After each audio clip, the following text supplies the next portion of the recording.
Hai geng, petang tadi anda rasa macam mana? Mata berat, kepala macam nak landing atas meja.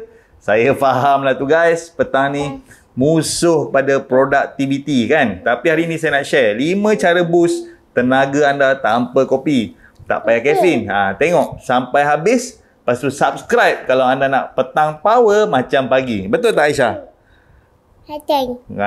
Betul Aisyah kata.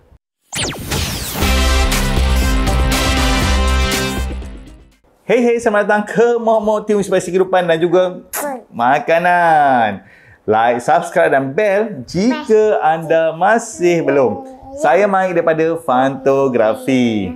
Jadi, macam mana nak lawan mengantuk tanpa rasa ketagih kopi? Jadi, saya dah test 5 trik ni, senang gila. Badan segar, kerja pun menjadi. Tak sampai 10 minit pun setup dia. Ready? Jom, kita hidupkan petang anda.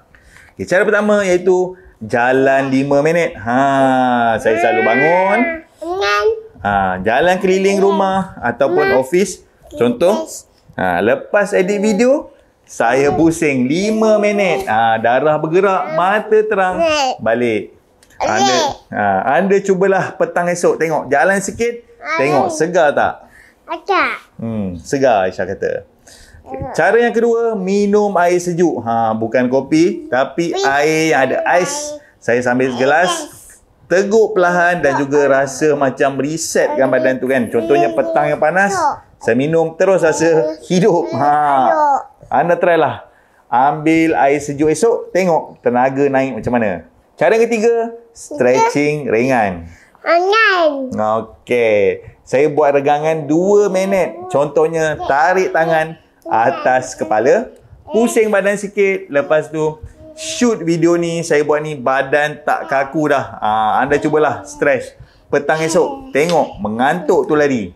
Cara keempat, makan snack sihat. Saya ambil benda ringan je. Contohnya macam kacang almond ataupun pisang. 5 minit kunyah, tenaga dah stable semula. Tak macam gula naik kejap je. Anda try lah. Snack kecil esok, tengok tak menguap lagi. Okay, cara terakhir, muzik upbeat. Saya pasang lagu rancak. Contohnya lepas meeting, saya dengar lagu joget. 5 minit je rasa macam nak menari. Anda cubalah petang esok dan on lagu power. Tengok semangat tu datang tak? So itulah dia 5 cara. Jalan, air sejuk, stretching, snack yang sihat dan juga muzik yang power kan. Senang kan? Cubalah satu petang esok. Lepas tu cerita kat saya dekat ruangan komen macam mana dia jadi. Kalau suka video ni, smash lah sikit subscribe button tu. Share kat kawan yang selalu mengantuk petang-petang. Dan kita jumpa lagi di next video. Mok Tiup gang. Jom kita buat petang ni power. Peace out.